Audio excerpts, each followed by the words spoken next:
नमस्कार। Russia Ukraine युद्ध अब समाप्ति की ओर बढ़ चुका है, लेकिन इसमें अजीब सी बात यह है कि जो शांति वार्ता होने वाली है, इसमें अमेरिका और रूस के बड़े बड़े अधिकारी शामिल होंगे। सऊदी अरब में कल होगी वार्ता। दोनों अपने अपने देशों से निकल चुके हैं, सऊदी अरब के लिए रवाना हो चुके हैं।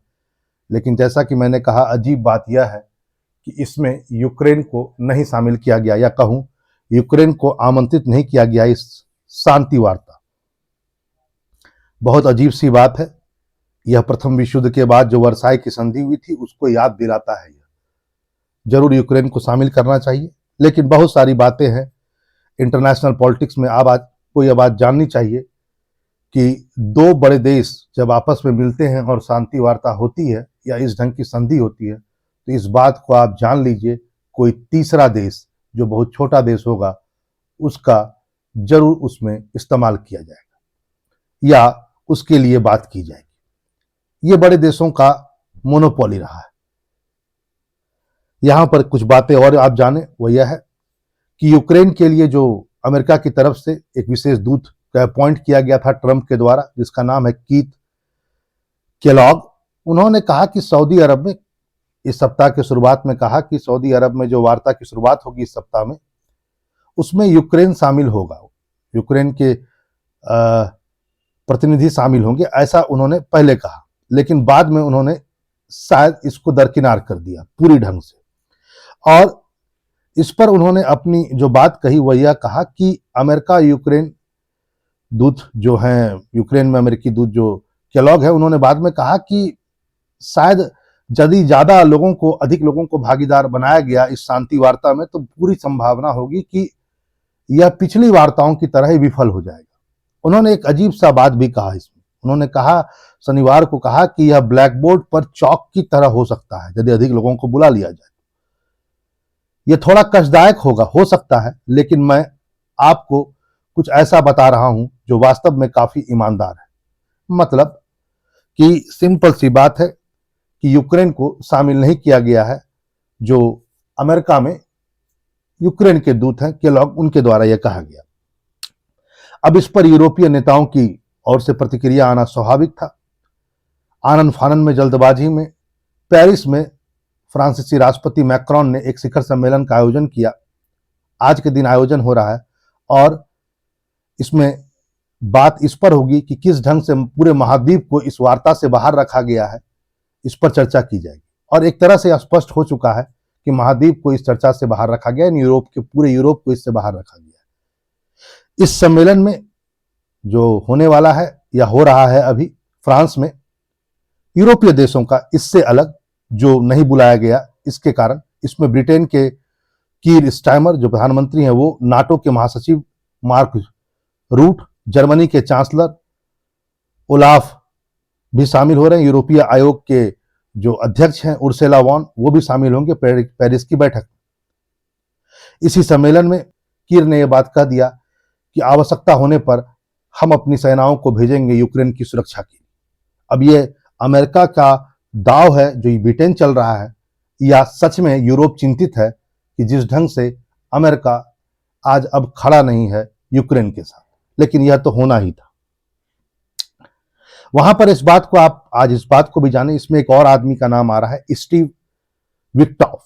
स्टीव विक्टॉफ जो है ये मध्य पूर्व के दूत हैं व्हाइट हाउस के, मतलब अमेरिका में मध्य पूर्व के लिए जो मैं आपसे कहूं राजदूत विटकॉफ, उन्होंने बाकायदा इस बात की पुष्टि कर दी है कि दोनों देश यानी रूस और अमेरिका सऊदी अरब में मिल रहे हैं।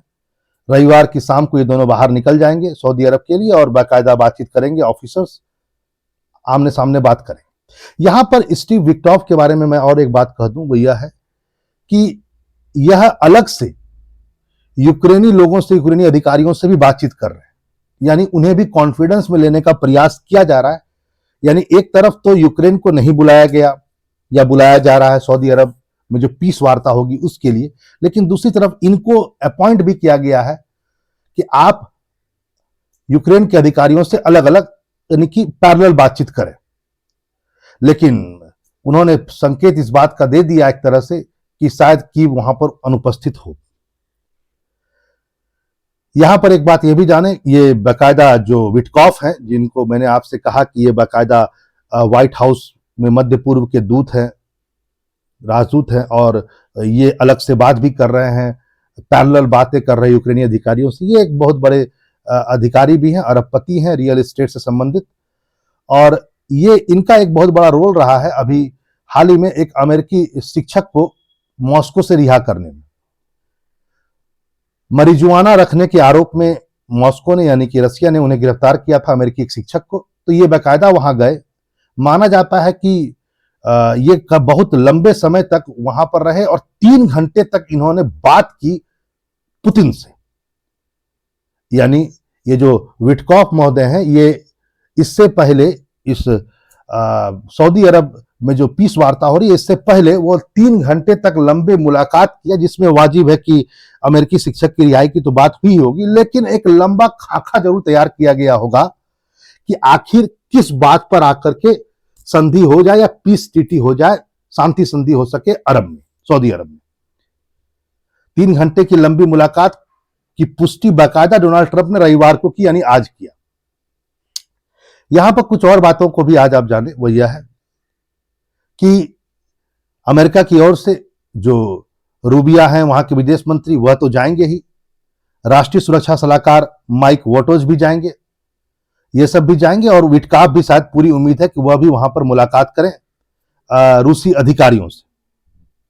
यहां पर इस बात को आप जाने, ये सब जो भी वार्ताएं हो रही है उस दौर में हो रही है जब बुधवार को, यानी जो बुधवार बीत गया, मॉस्को और वाशिंगटन के बीच बात हुई, यानी कि पुतिन और ट्रंप के बीच बहुत लंबी बातें हुई, और यह बात और संपर्क 3 सालों के अंतराल के बाद हुआ। यह अपने आप में बहुत बड़ी बात है, और इस 3 साल के अंतराल के बाद जो बातें हुई बुधवार को ट्रंप और पुतिन के बीच, उसी का परिणाम था कि सऊदी अरब में यह बातें हो रही है और पीस वार्ता चल रही है। बीबीसी ने जब पूछा कि शांति वार्ता सफल हो पाएगी कि नहीं हो पाएगी, उस पर ट्रंप का पूरा वक्तव्य रहा कि मेरी पूरी ईमानदारी से कोशिश रहेगी कि इसको पूरा युद्ध को समाप्त किया जाए, और इन्होंने बाकायदा कहा यह पिछली सरकार के कारण हुआ है और उनके दोष के कारण हुआ है, और ये पिछली सरकार की जो यूक्रेन नीति थी उसमें उनको ट्रंप ने बाकायदा दोषी करार दिया इस युद्ध के कारण, या इस युद्ध का जो भी कुछ हुआ उसके पीछे उन्होंने अपनी बातों को कहा। यहां पर इस बात को भी आज आप जाने, वह यह है कि जो लंबी वार्ता हुई बुधवार को, बहुत लंबी फोन कॉल की वार्ता जो हुई थी व्लादिमीर पुतिन और ट्रंप के बीच में, उसमें ट्रंप ने बाकायदा कहा, इस बात को भी कहा, एक तो ये इन्होंने कही दिया बीबीसी को कि पिछली सरकार की जो यूक्रेन नीति थी उसके दोषी ठहराया, बाकायदा पुतिन को भी उन्होंने अपने हाथ में लिया और कहा कि यह हास्यास्पद युद्ध होगा और इसको तुरंत रोकना चाहिए। ट्रंप ने बाकायदा इस बात को कहा।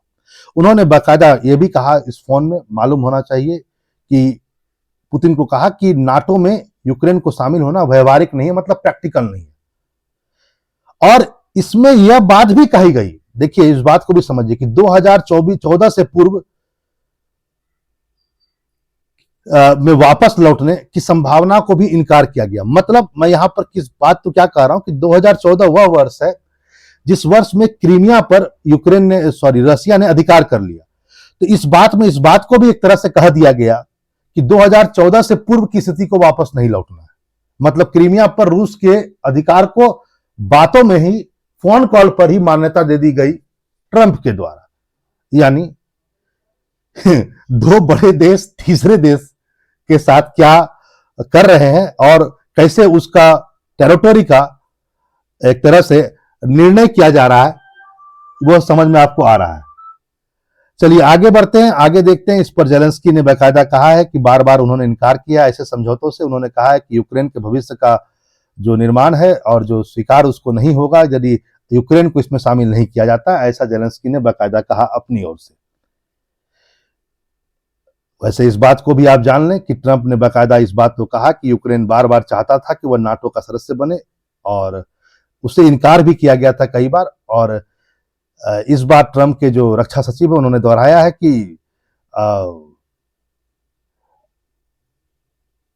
ऐसा कुछ अब संभव नहीं है। उधर यूरोप के ट्रंप के रुख से जो यूक्रेन के रक्षा सचिव है उन्होंने इस बात को कहा कि यूरोप की चिंताएं अब बढ़ गई हैं अमेरिका के प्रति, और यह भी हो सकता है कि आने वाले समय में इस संधि में जो शांति संधि होने वाली है, इसमें रसिया को कुछ और रियायतें दे दी जाए, मतलब हो सकता है कि रसिया को कुछ और टेरिटोरी दे दिया जाए उसको शांत करने के लिए। ऐसी आशंका जताई जा रही है, किसके द्वारा? यूक्रेन के द्वारा। यानी, और यहां पर इस बात को भी जान लें कि यूक्रेन ने जो बार बार नाटो की सदस्यता की मांग की, उसको अब एक ढंग से पूरी ढंग से दरकिनार कर दिया गया है। यहां पर इस बात को भी याद रखें, जेलेंस्की ने शनिवार को यूरोपीय सेना के गठन का आह्वान किया। जिस ढंग से अमेरिका पीछे हट रहा है अब यूरोप के पचड़ों से, तो जेलेंस्की की ये भड़ास है, या कितना उसकी बात को सीरियस लिया जाएगा कि महाद्वीप की अपनी एक सेना होनी चाहिए, इस बात को आप समझ सकते हैं। चलिए फिर मिलते हैं नए टॉपिक के साथ। आप समझ रहे हैं इस बात को कि किस ढंग से दो बड़े देश तीसरे देश का भाव लगा रहे हैं, और हो सकता है आने वाले समय में यूक्रेन का एक बहुत बड़ा हिस्सा रसिया को दिया जाए इस युद्ध को समाप्त करने के लिए, या रियायत के तौर पर उसको शांत करने के लिए। फिलहाल मामला यही है, शांति वार्ता हो रही है अरब में, लेकिन रूस यूक्रेन को इसमें नहीं बुलाया गया। फिर मिलते हैं नए टॉपिक के साथ। नमस्कार।